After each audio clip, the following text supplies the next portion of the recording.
our spiritual journey is very much a healing journey.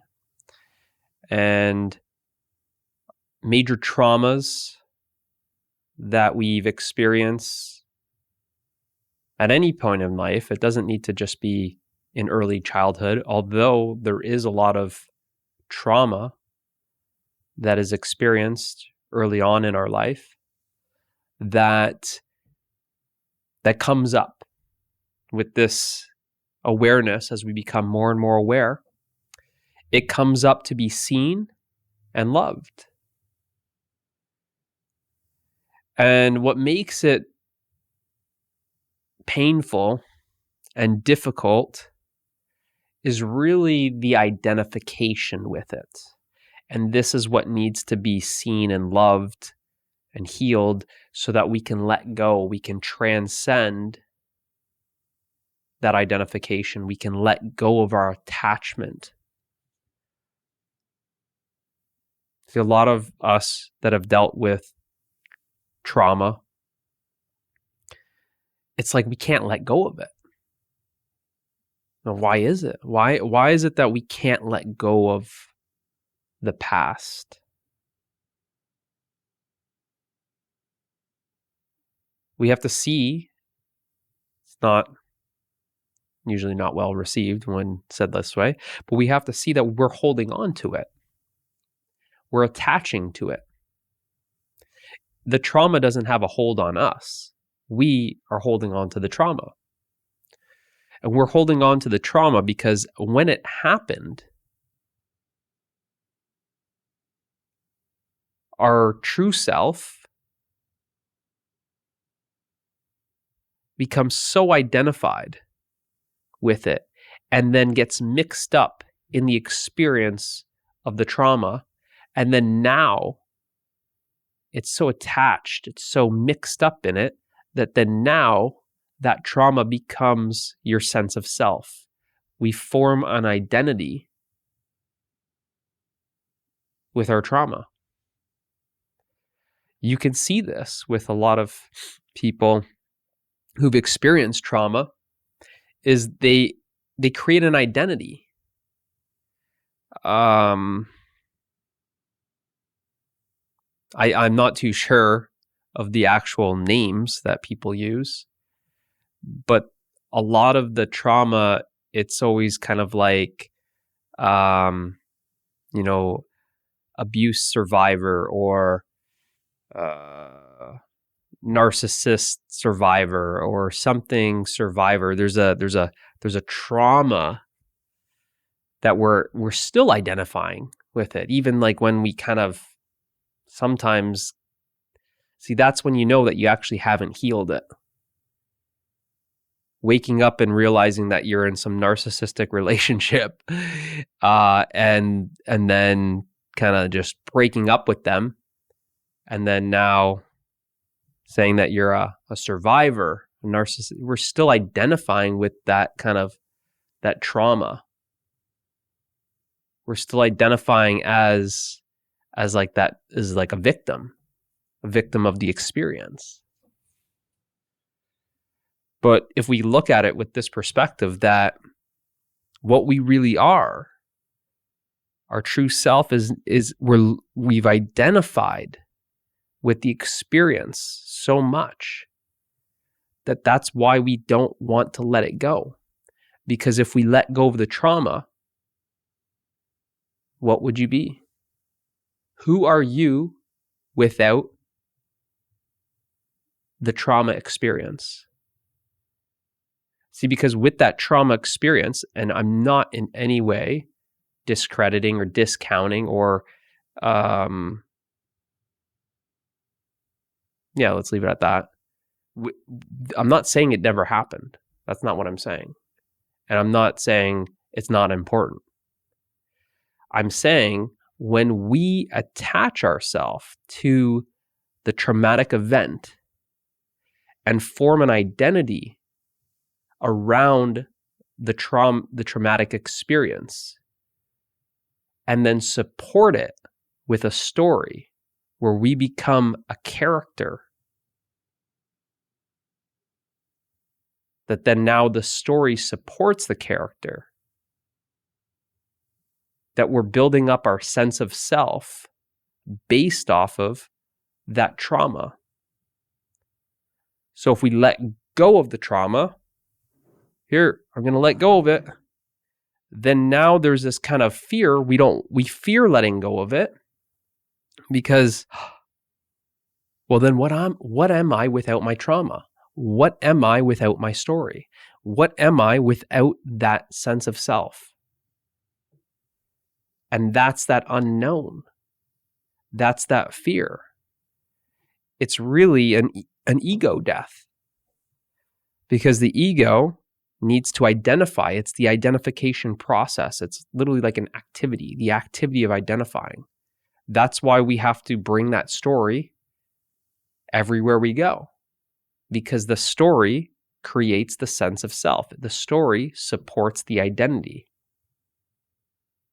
And you see this with a lot of people when they introduce themselves who've experienced a lot of traumatic events, and they kind of bring it up. Hey, I'm so-and-so. I don't know if you know this, but and then they got their story.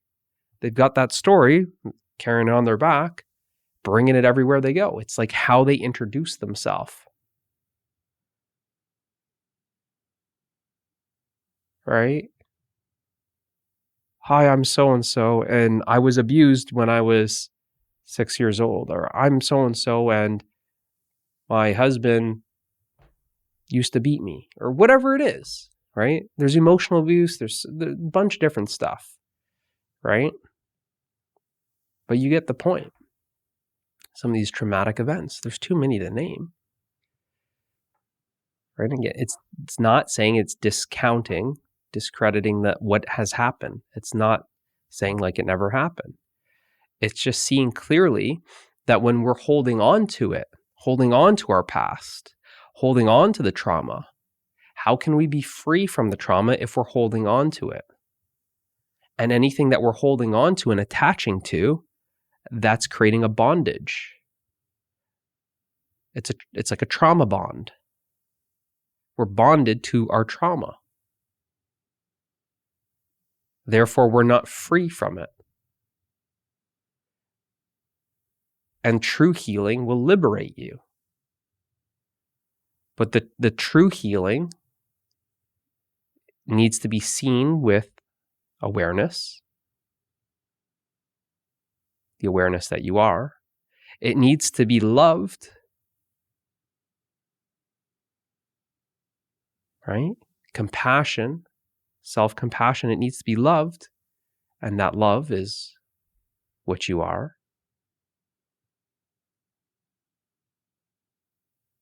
In order to be free from the trauma, to be free from the experience, to be free from the story. You are not your story. You are not your past. You are not your trauma. When you can see it clearly like this, and see that there's absolutely no benefit to holding on to the trauma, and holding on to the trauma only creates suffering. Holding on to our story only creates suffering. Identifying with our trauma it's creating suffering for us. When we see this clearly, then we let go of it. And when we let go of it, you're free, because what you actually are is freedom itself. Freedom, the freedom that you are, gets identified early on in life, or whenever it is, with the experience. There's the experience, you could say, that's happening in the freedom. And freedom is so free that it's free to identify. It's free to be free. It's free to identify.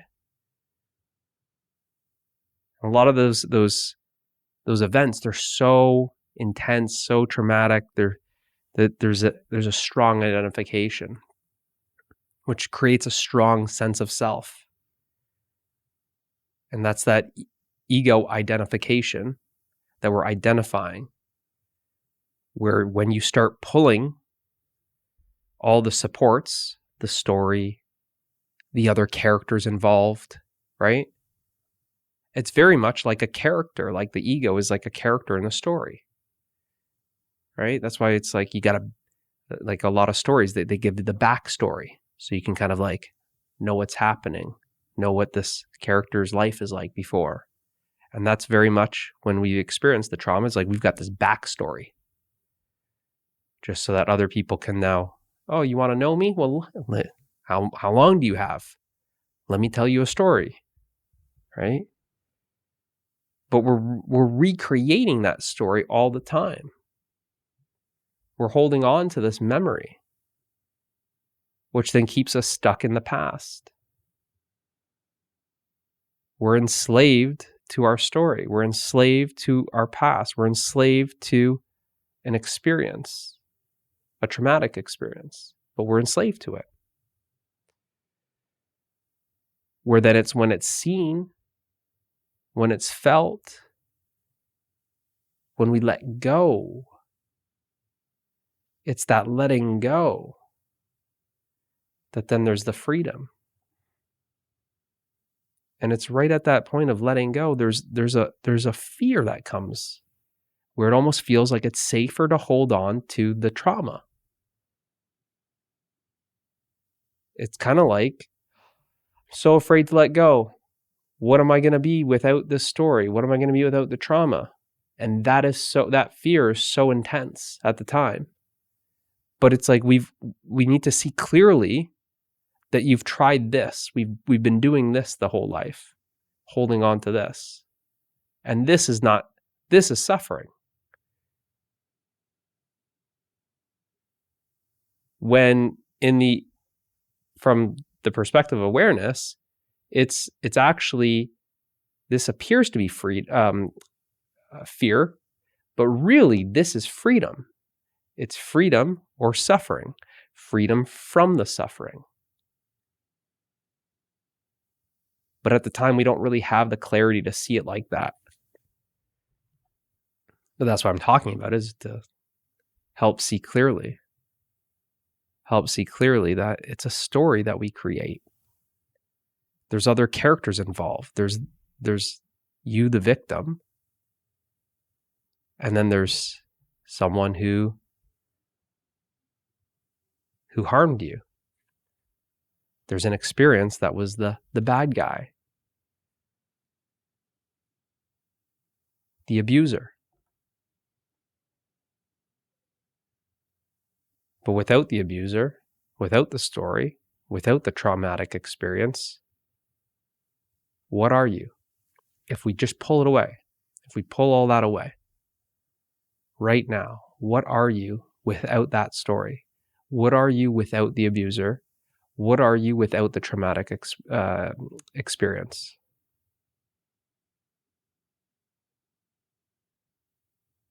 You're free. You're free. You're freedom itself. Don't fear your freedom. Don't fear yourself. You're free. Like I said, 2 options, suffering or freedom. And when you choose freedom, when you let go of that, what you're doing is you're choosing freedom. You're setting yourself free. Free from your trauma.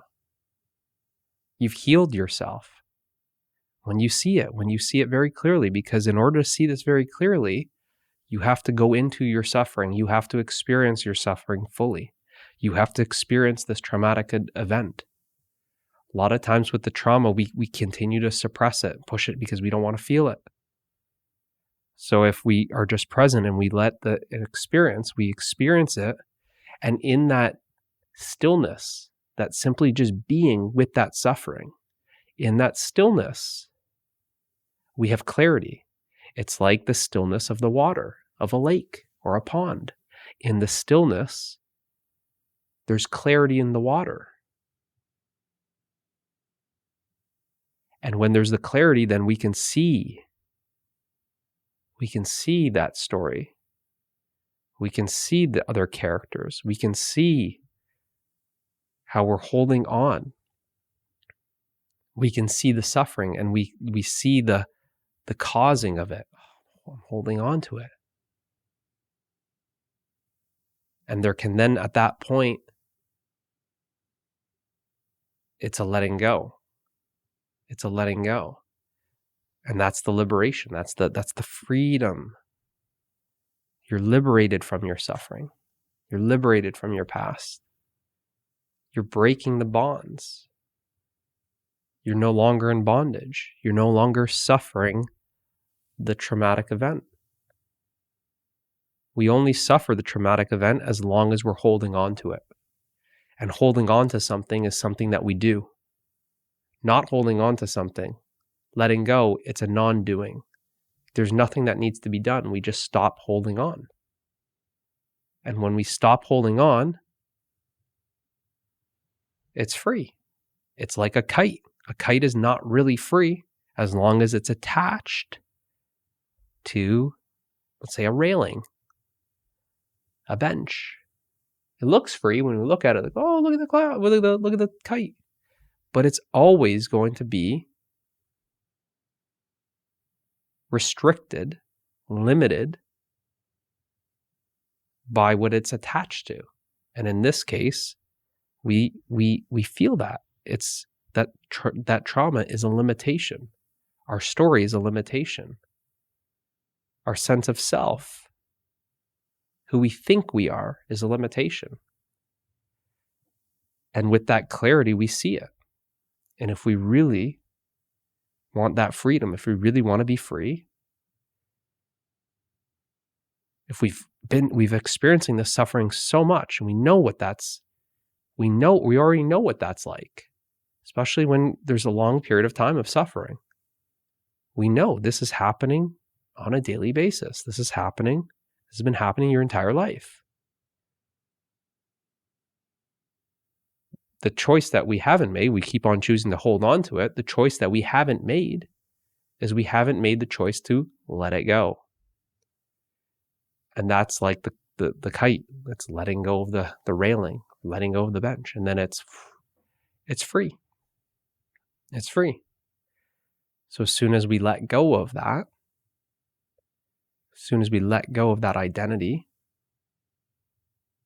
then we're free. And that's what makes it so strong. It's always about the identification. It's always about what's happening in our life, that we're creating this strong sense of identity. That's what makes all traumatic events or painful experiences, it's the suffering. It's what we're holding on to. It's what we're attaching ourselves to.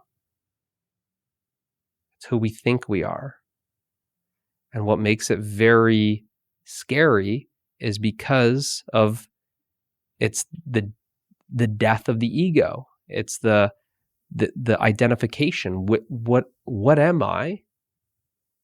What am I without that suffering? But there's what's aware of the identifying with it. What's aware that there's the story. What's aware that there's someone identifying. What's aware of all of that? That must be prior. That must already be free from it.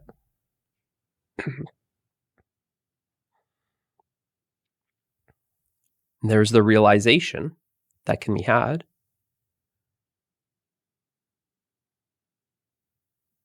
When you start questioning who is the one that is suffering, look for the one.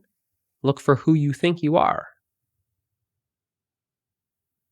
And then you start seeing how that identity, that sense of self, without the story, it doesn't really exist. So I said, who are you without your story? If I take away your story right now, and I say, who are you? You can't give me the name. You can't give me your name. You can't give me your backstory. You can't give me the history. What are you? What are you is the better question, not who. What are you? It's the pure awareness, the awareness that you're always aware. At any given point of your life, you're always aware. Are you aware right now? Yes. Awareness is aware always. Has there been any point that awareness has not been aware? No. Awareness is aware. It's awareness that's aware of that whole experience. And it's awareness when you become still and you look at it and you sit with it. It's awareness that's aware of all of it and that it can be seen.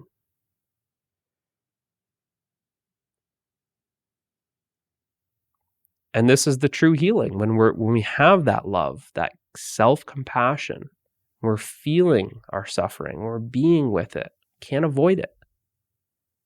We can't run from it. We can't hide from it. We can't reject it. We can't resist it.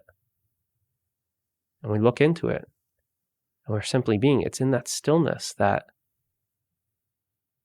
just like a salad dressing, in the stillness, it separates. The oil separates from the water. That mixture separates. What we actually are starts separating. It has this feeling. It's always separate. But it's clear now. And you start realizing what you're not. I'm not the story. I'm not the character. I'm not that character. All the suffering is created by the story and by thinking that you're the character. But when you look at it and realize you're not the character, you're not the story, you're not the trauma, what are you? What's left is the awareness that's aware of everything else. It's formless, it's invisible, it's ever present, it's your being. That's why it becomes self-evident when you're still and you're in that, you're with your suffering. You're just being with the suffering. It's in that silence, it's in that stillness that what you are is revealed. It's self-evident. And it becomes your direct experience, something that there's no doubt. No doubt. There's no belief, there's no doubt. It's a direct experience. That's why it's called a realization, self-realization. And when you realize it, you realize that you are freedom itself. That's the end of suffering.